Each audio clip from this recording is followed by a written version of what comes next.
Hello అండి. అందరికీ నమస్కారం.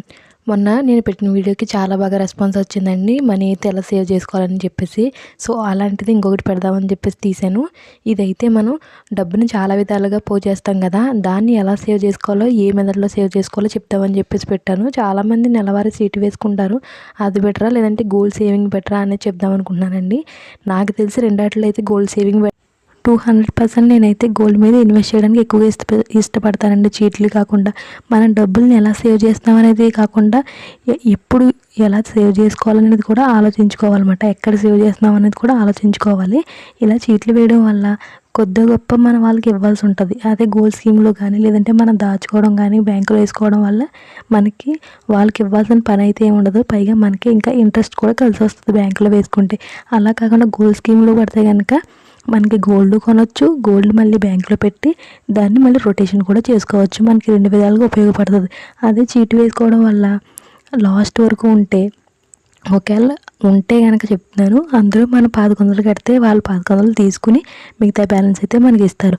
అలా కాకుండా మధ్యలో మనం పాడేసుకుంటే అందులో ఎంతో కొంత నష్టం అయితే పోవచ్చు. రీసెంట్గా నేను చూసిన మట్టికి ఒక 50,000 చీటు పాడుకున్నారండి ఒకళ్ళు. అందులో 15,000 నష్టానికి పాడేసుకున్నారు. 15,000 అంటే ఎన్నాళ్ళు కష్టపడితే వస్తాయి. సో, అలాంటివి మానేసి చాలామంది, నాకు తెలిసినవి నేను చెప్తున్నాను. మానేయాలని ఏం కాదండి. ఎక్కువ గోల్డ్ మీద ఇన్వెస్ట్ చేసుకుంటే కనుక ఎప్పుడన్నా మనకు ఉపయోగపడుతుందని చెప్తున్నాను. అలాగే అందరికీ అర్థమయ్యేలాగా నేను పక్కన రాసి కూడా పెట్టానండి. ఏది కడితే ఏది లాభం అని చెప్పేసి. అందరినీ నేను ఒకటే సలహా చెప్తున్నాను. ఇలాంటి నెక్లెస్లు చేయించుకున్నప్పుడు కొంచెం చూసి చేయించుకోండి. నాకైతే ఇలాగా ఒక మామిడి పిండి లాంటివి ఉంది కదా, అదైతే ఇరిగిపోయింది. ఇలాంటి మోడల్ ఒకసారి చేయించుకున్నప్పుడు చెక్ చేసుకుని చేయించుకోండి.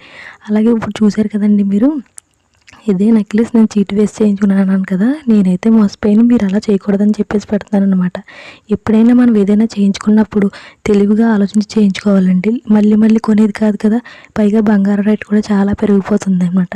నేను కొన్నప్పుడు గ్రామ్ వచ్చేసి 5,000, ఇప్పుడు గ్రామ్ వచ్చేసి 6,000, 7,000 అలా పలుకుతుందనమాట. మొత్తం ఇది చీటీ మీకు అర్థమయ్యే ఉంటుందండి. మనం ఎన్ని నెలలు కడుతున్నాము, ఎంత వస్తుంది, ఎంత కడుతున్నాము, ఎంత లాభం, ఎంత నష్టము. 50,000కి మనకి కలుపుకుంటే 47,500 వస్తుందండి లాభమైన. అదే నష్టమైన అదే 2,500. ముందు దేవుడి పాఠాన్ని తీసేసుకుంటారు, మళ్ళీ మనకి లాభాలు కలిసినాయి అని చెప్తారు. ఆ లాభాలే అది, ఆ నష్టమే అది. మొత్తం 1100. ఎవరు తిన్నట్టు 1100? ఒకసారి మీరే ఆలోచించుకోండి. అవి ఒక డిబ్బీలో కానీ బ్యాంకులో కానీ వేసుకుంటే కనుక, బ్యాంకులో వేసుకుంటే ఇంట్రెస్ట్ వస్తుంది. డిబ్బీలో దాచుకుంటే ఎప్పుడైనా వాడుకోవడానికి ఉంటుంది. మధ్యలో చీటి పాడుకుంటే మనకి మళ్ళీ నష్టం కూడా. అదే 4 గ్రామ్స్ బంగారానికి అనుకోండి, ఫర్ సపోజ్గా 12 నెలలు 2,000 చొప్పున కట్టుకుంటే 24,000. మనకు కట్టాల్సిన 11 నెలలు. ఒక నెల ఫ్రీగా ఇస్తారు కాబట్టి 2,000 లాభం కూడా. 22,000 కట్టాలి. పైగా ఒక నెల ఫ్రీ. తరుగు ఉండదు, మజూరు ఉండదు, గోల్డ్ కూడా ఉంటుంది. గోల్డ్ లోన్ తీసుకుని వ్యాపారం లేదంటే మళ్ళీ భూములు, ఆవులో గేదెలో ఏదో కొనుక్కోవచ్చు. అన్ని విధాల లాభమే.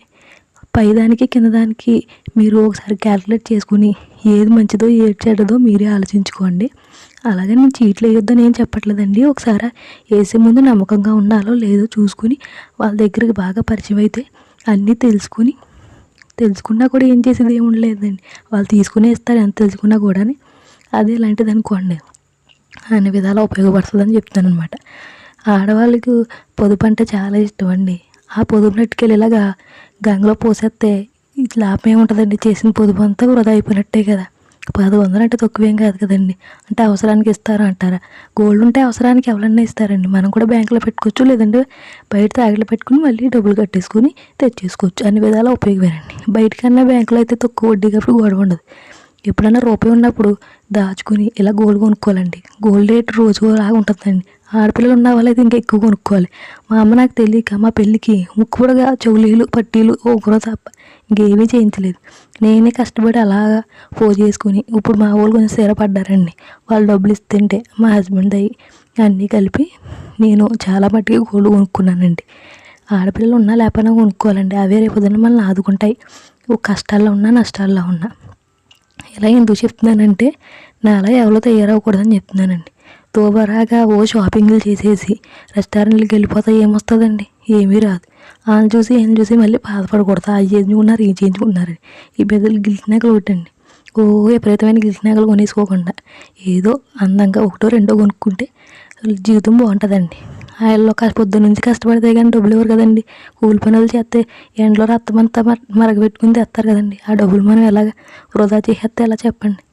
ఒకసారి మీరు అన్నీ ఆలోచించుకుని ఎందులో కట్టుకుంటే డబ్బులు బాగుంటాయో, చీరలు నగలు కొంటారో, బయట వాటికి పోసేస్తారో అన్నీ ఆలోచించుకుని ఎందులో కడితే మీకు లాభం అనిపిస్తుందో, ఈ వీడియో ఎలా నచ్చిందో ఎవరికైనా తెలియని వాళ్ళకి కానీ, మీ ఫ్యామిలీకి కానీ, మీ ఫ్రెండ్స్కి కానీ నచ్చితే ఒకసారి అలా షేర్ చేసుకుని, నచ్చితే సబ్స్క్రైబ్ చేసుకుని లైక్ చేసుకోండి. Thank you so much.